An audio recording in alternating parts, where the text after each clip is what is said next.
My name is Stella Whitman, and despite what the family crest embroidered on our dining room napkins insisted I never truly belonged, Nashville, Tennessee was our kingdom. Real estate was our dynasty. And I was the ornamental daughter, a placeholder in pearls. Born last-born female, and born with too many questions for a family that only valued declarations. My father, Lawrence Whitman, spoke less like a man and more like a press release. The Whitman name was an institution, and I was its footnote. Brandon and Miles, my older brothers, had their fates sealed with cufflinks and contracts by the time I was learning cursive. Business conferences, firm handshakes, quiet negotiations over whiskey, those were their classrooms. Me, I was taught how to fold linen napkins and smile when spoken to. But something strange happened when I turned 13. A teacher whose name I barely remember, but whose impact I'll never forget, gave me a beat-up computer. It was a relic, keys missing the fan, groaning like a dying animal, but it worked. That machine became my confessional. I taught myself Python in the stillness of midnight, Java by the light of stolen hours. I built a personal finance app before I could legally open my own bank account. When I was 15, I made the mistake of offering it to my father. I remember the color of his tie that day, red silk, the kind he wore when pretending to listen. He glanced at the USB drive, then flicked it away like lint. "Machines aren't for girls," he said, his voice flat. "Don't waste your youth." I didn't reply. I just took the silence, folded it into my chest like a weapon, and kept coding. At 17, I was accepted into a summer program in San Francisco. It was the first time I felt seen. Until I handed my father the letter. He didn't yell. That would have been too simple. Instead, he dismissed me with surgical disappointment. "You're no longer worthy of this name," he said, like a judge revoking citizenship. That night, I left quietly. Just a backpack, my laptop, and a weathered notebook with handwritten algorithms. No dramatic exit. Just silence and the hum of the city bus I took toward a future no one else believed in. I slept at a station bench, using my coat as a pillow. Pride has no warmth, but it's better than shame. San Francisco wasn't kind, but at least it was honest. I taught myself everything I could, tutoring spoiled rich kids, waiting tables, writing code for scraps. Certifications came one at a time, each one a battle scar. I learned resilience the hard way, through rejection, unpaid invoices, and people who smiled while underpaying me. 10 years later, I became founder and CEO of Linka Systems. Series C round $185 million. But numbers never hugged me back. Not even when I stood on stage beside the Secretary of Education announcing scholarships for girls like the one I used to be. My parents. Silence. Not a call, not a line. I wasn't a scandal, I was a ghost. Until last month. My mother called 3 times in 3 days. That alone told me something was crumbling. When I finally picked up, it wasn't out of longing, it was strategy. "Stella, it's Mom." Her voice sounded smaller than I remembered. I answered like I was handling a hostile merger. "Yes," she hesitated. "Your father, he wants to see you." I laughed, sharp and surgical. Now, after 15 years, the man who erased me suddenly wants a reunion. It's not what you think. His company's tanking. I cut in. I read the reports. 2 quarters in the red. Urban Loop shut down. Investors fleeing. Am I wrong? She didn't speak, but her silence was fluent. He wants to meet for what I asked already, knowing. There's a family dinner, Friday. Her tone softened like it could buy my compliance. He wants everyone there, to talk, to start fresh. Fresh. Like repainting a burnt house. She added, almost in a whisper. He won't admit it, but you're his only chance. If you could just, no more just. My voice turned steel. This isn't a pitch meeting. I'm not your Hail Mary." There was nothing left to say. But then, almost too quietly, she offered a final plea. "I'm sorry."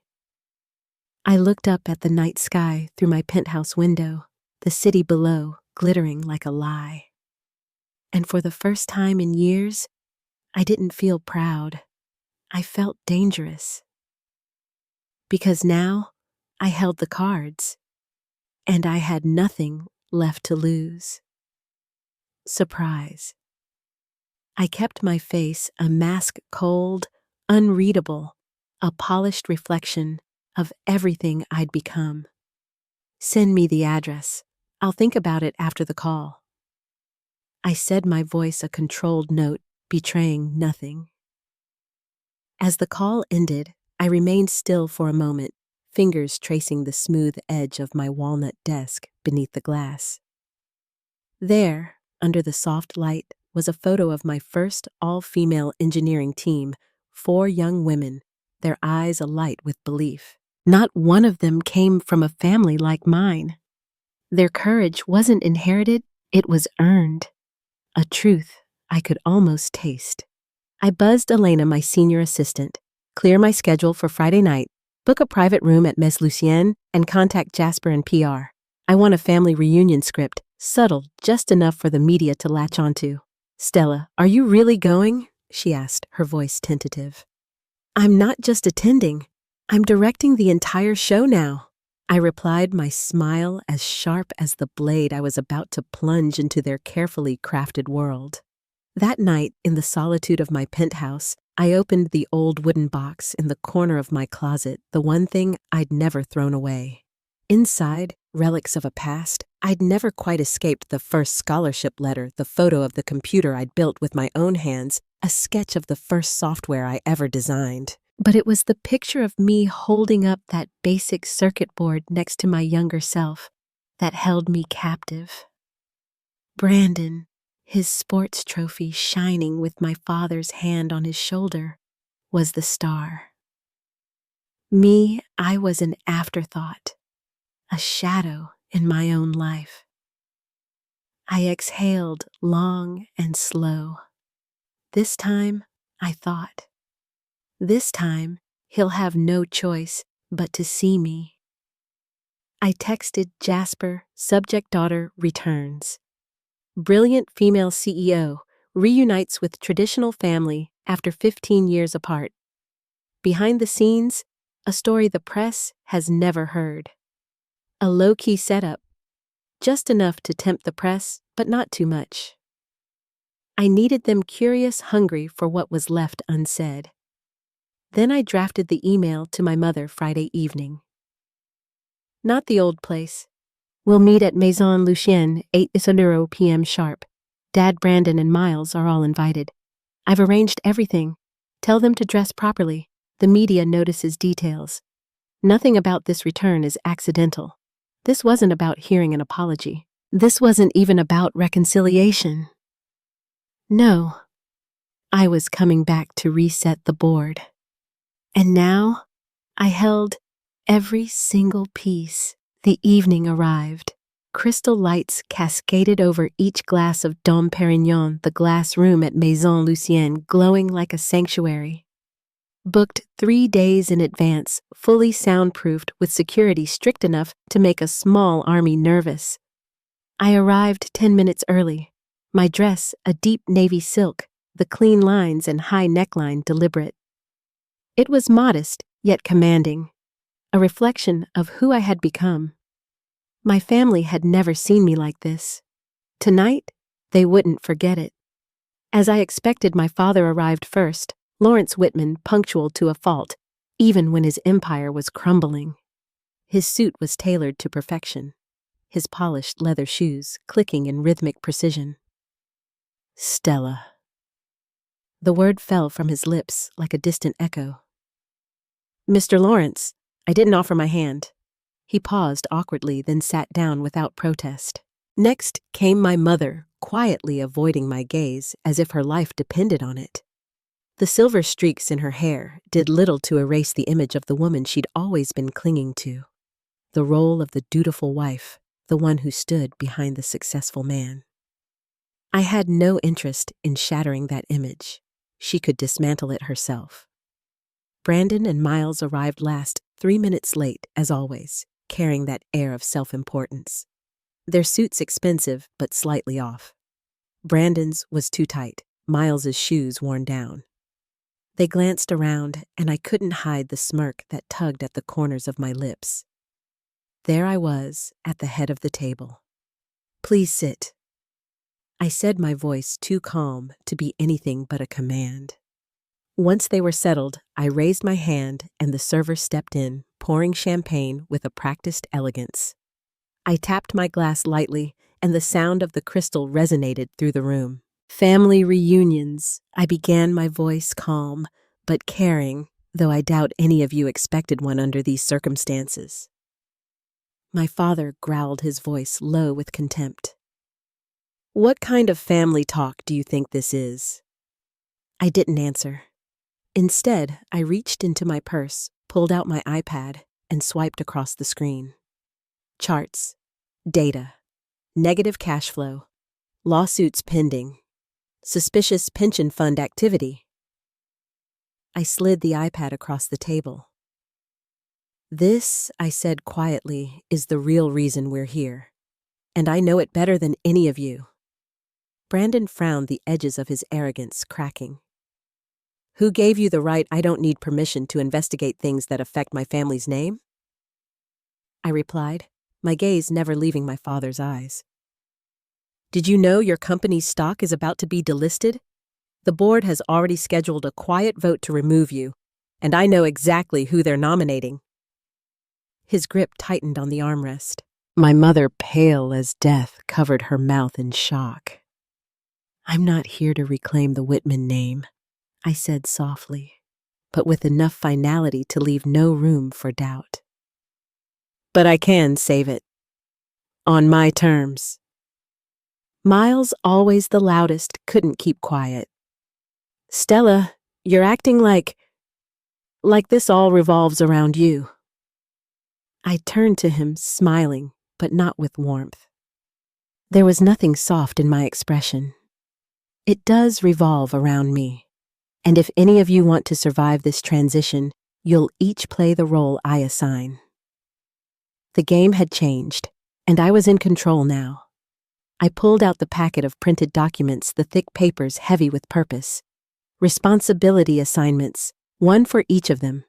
I placed them in front of my father, my brothers and my mother watching as they hesitated, feeling the weight of each page like an unspoken challenge.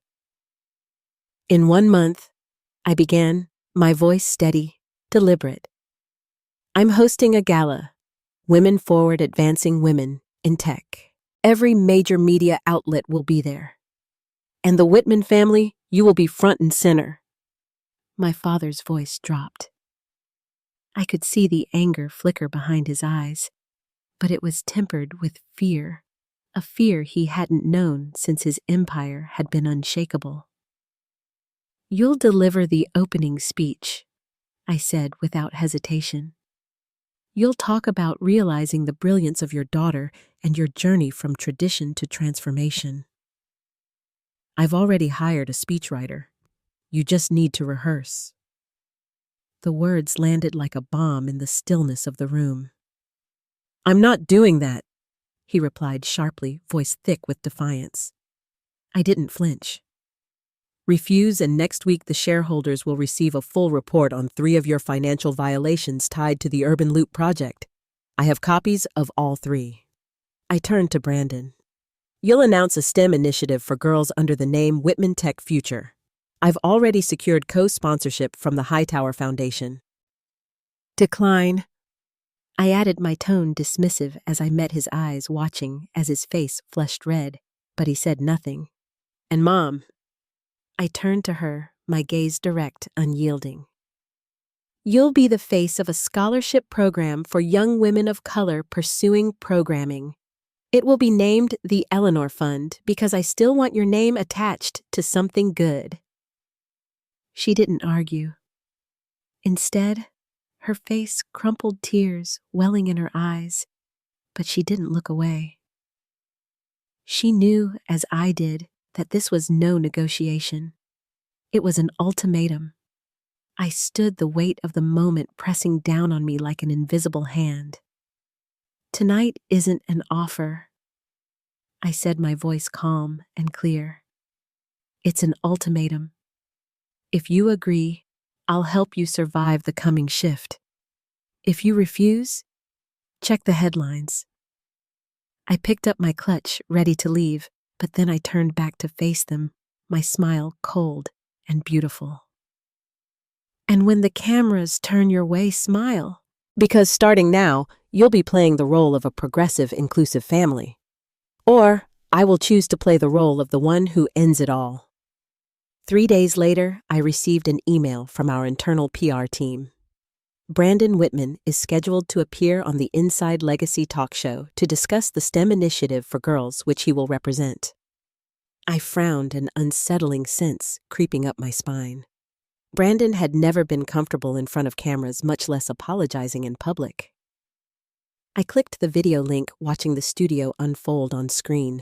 Soft lighting, cool blue backdrop, the Women Forward logo in the corner.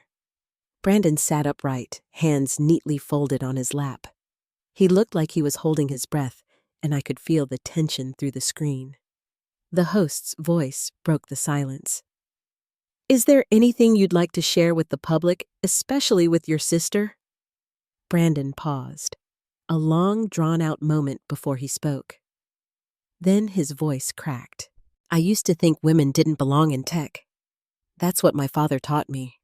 I was foolish enough to believe siblings didn't need to protect each other, as long as I held my place." He looked up, his voice trembling slightly. "But Stella isn't just my sister. She's the only person in this family who had the courage to confront our mistakes." I sat frozen, my heart thumping painfully in my chest. Brandon, the same man who had mocked me for coding for fun, the same one who'd laughed when I got my scholarship, was now on national television crying, apologizing. To me. Before I could process the shock, my phone buzzed. It was a message from Mom. I hesitated for a second. Then I picked up. "Stella." Her voice was soft, tentative. "Can we meet for a moment, somewhere near your office, just 10 minutes? A small cafe, just 5 minutes walk from the LISA building." I didn't respond immediately, but I found myself already moving toward the door, the need to understand her compulsion gnawing at me. She was already there, sitting in the corner with a full cup of latte in front of her. No makeup, no earrings, her eyes swollen and reddened. She looked small, vulnerable. I pulled out a chair and sat across from her, keeping a safe distance. "I don't have much time," I said, my voice sharp as I unfolded the conversation between us. She placed a thin, worn file folder on the table.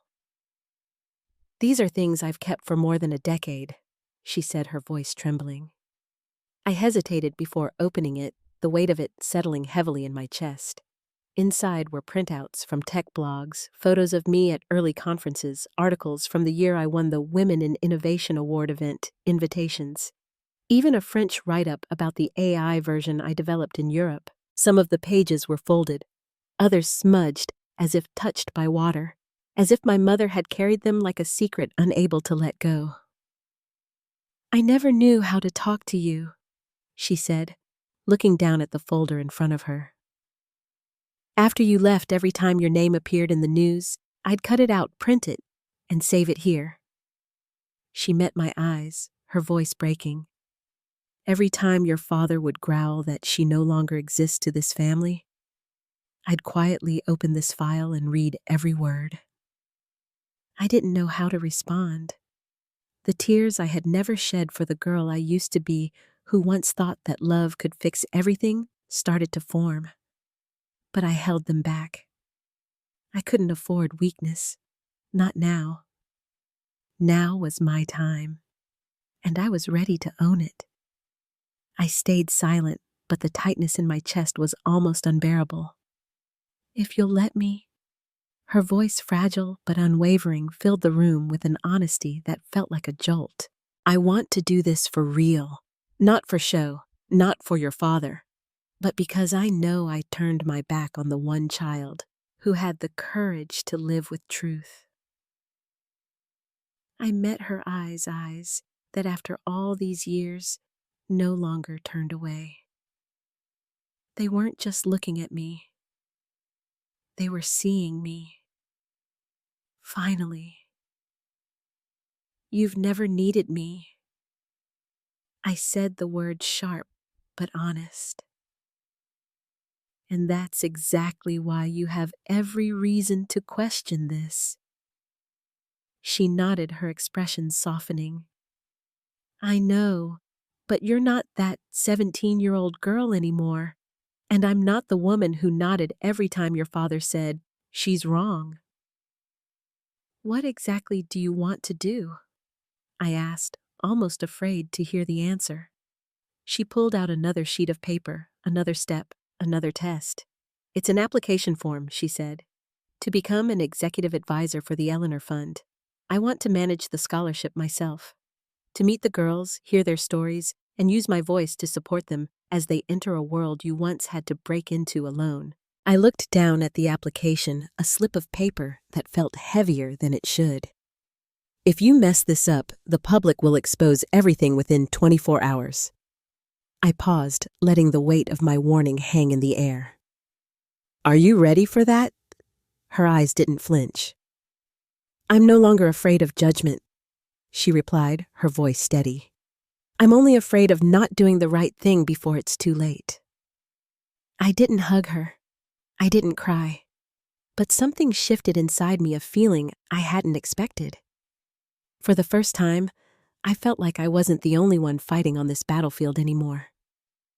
That evening, I sat in my office, the skyline stretching out beneath me, cold and distant. The city looked so small from up here, almost insignificant. But the interview clip of Brandon still played on a loop in my mind. This time, I wasn't listening to verify his emotions. I was listening because I wanted to believe that something real was changing. My phone buzzed. It was a message from Mom. Can you take me to the scholarship center tomorrow to meet the girls? I want to get started early. I looked down at my hand resting on the desk. Steady now, but no longer cold. I typed back a single word. Yes.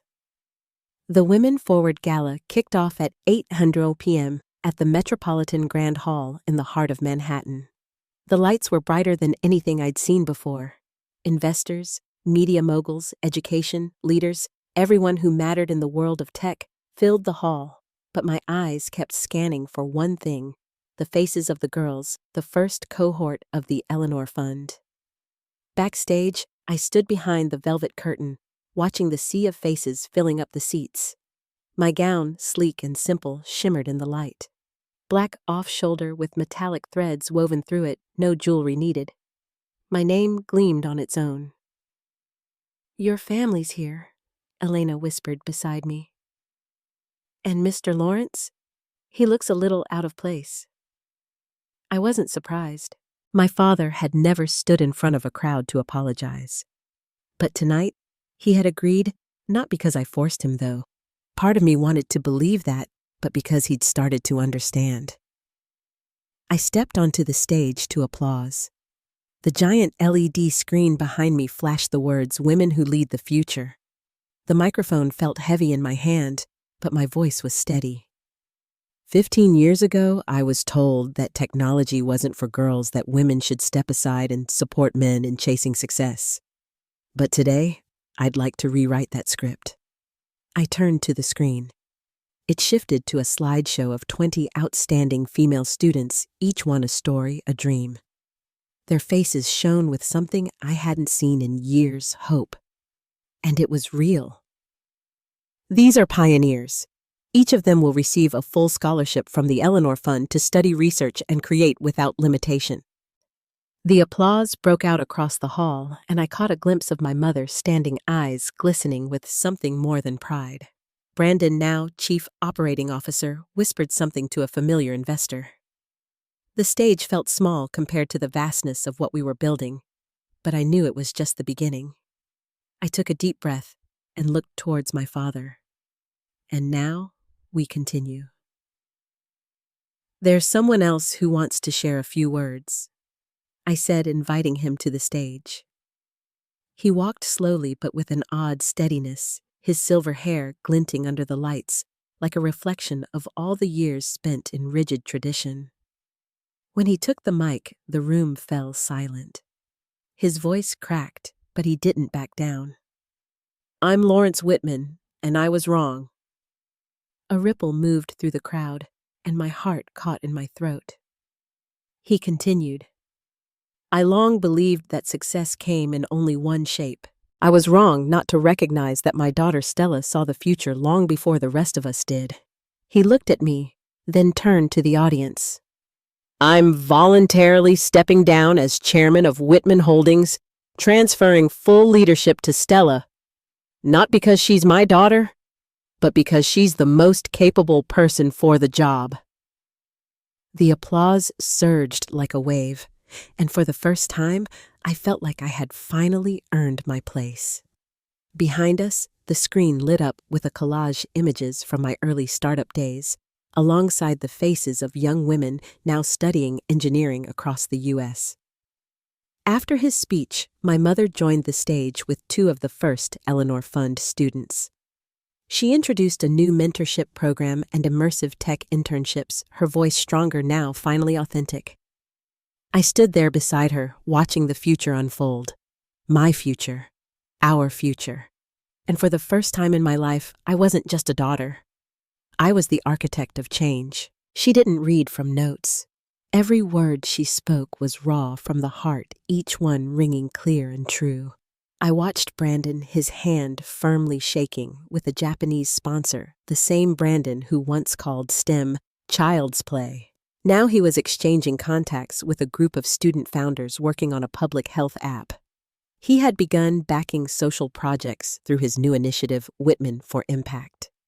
For the first time in my life, I saw my entire family not performing for an audience, but doing the work. Real work. It wasn't for the cameras. It wasn't for appearances.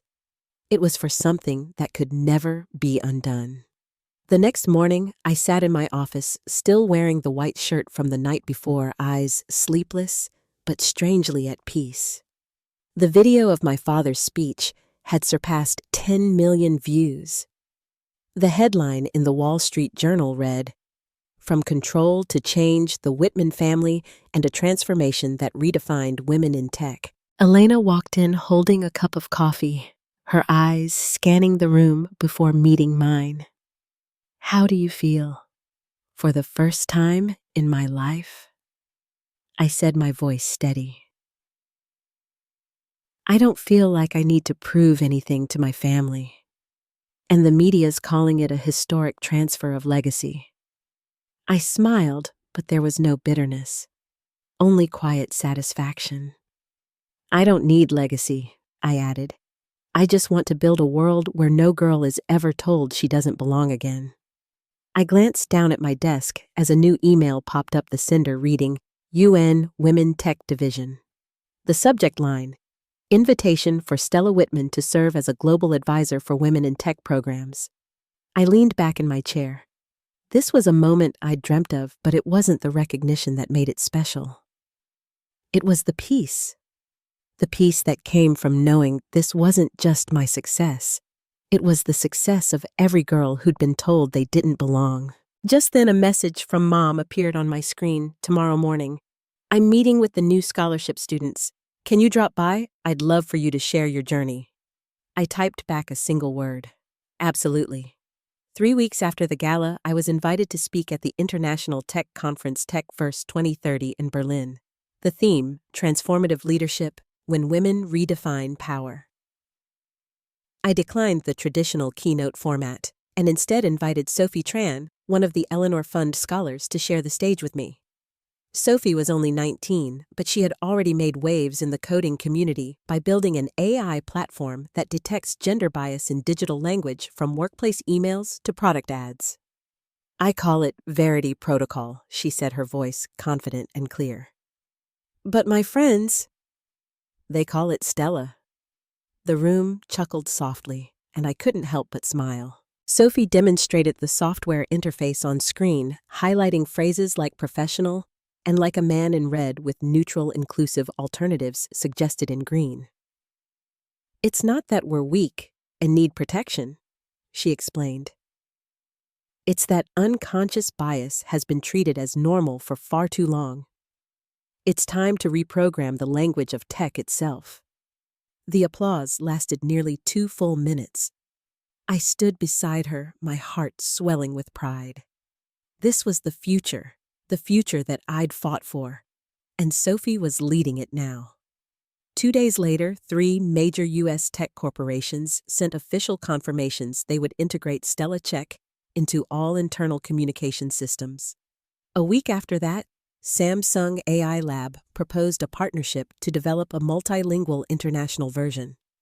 By the end of the month, the United Nations Technology Commission announced that Stella Check would serve as the global reference standard for AI projects involving human interaction. Headlines flooded every major publication, from Disowned daughter to woman redefining the power structure of tech.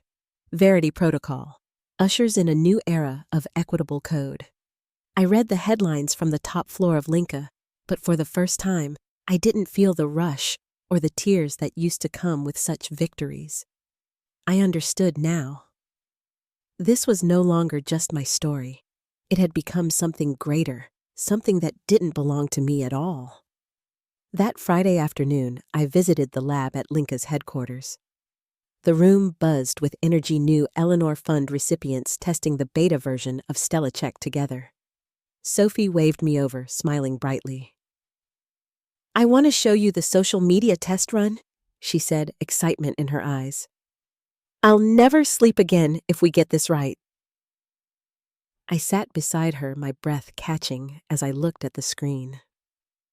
A flagged chat appeared with an AI catching a suggestion that a female employee should soften her tone to keep the team stable. The neutral rewrite read, "Encourage emotional regulation in a diverse environment.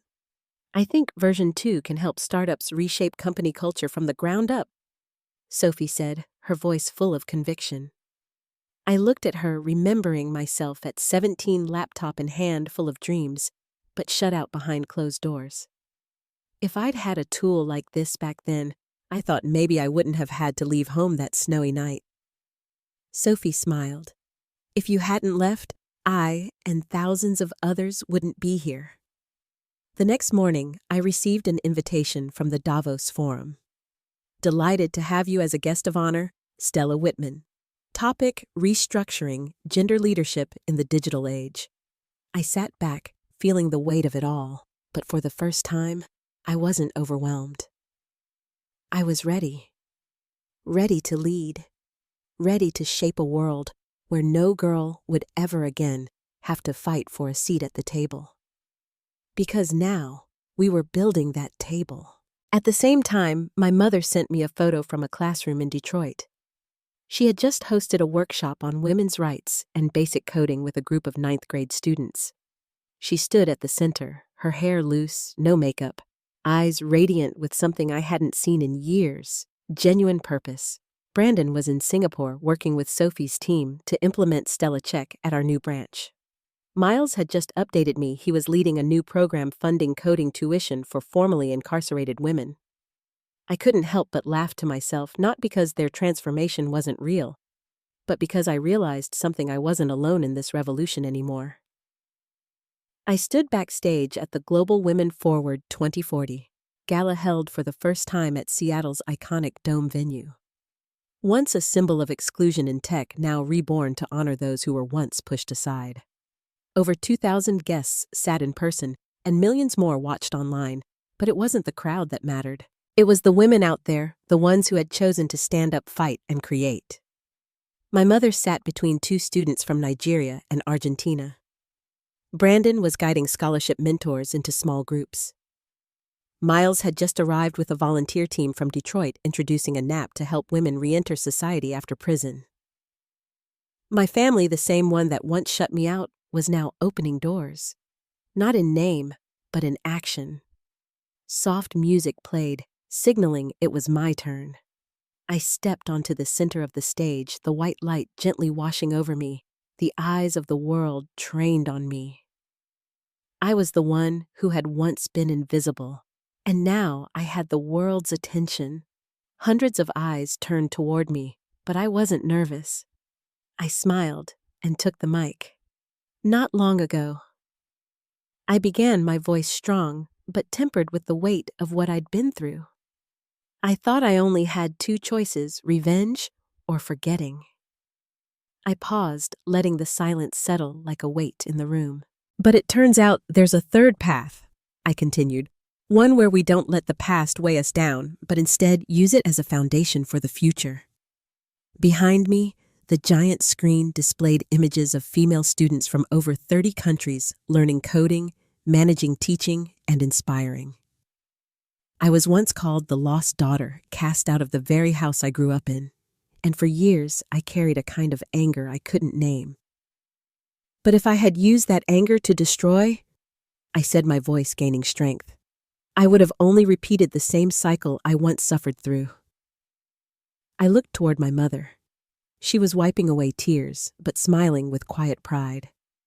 So I chose something else. I said, my gaze unwavering. I chose to build. The room was completely still. It was as if time itself had stopped. I drew in a deep breath, the weight of the moment settling in. And today, I want to say this: revenge might start a story, but it's transformation, persistence, and compassion that have the power to end it with a better future. The applause began hesitant, but then it swelled, growing louder, more certain with each passing second. This year's gala, I said, my heart pounding in my chest, isn't just an event, it's a milestone, a reminder that we don't need permission to take up space. We just need to choose the right moment to step forward, and step forward together. The screen behind me shifted to a new logo, Stella Next Leading Tech with Purpose.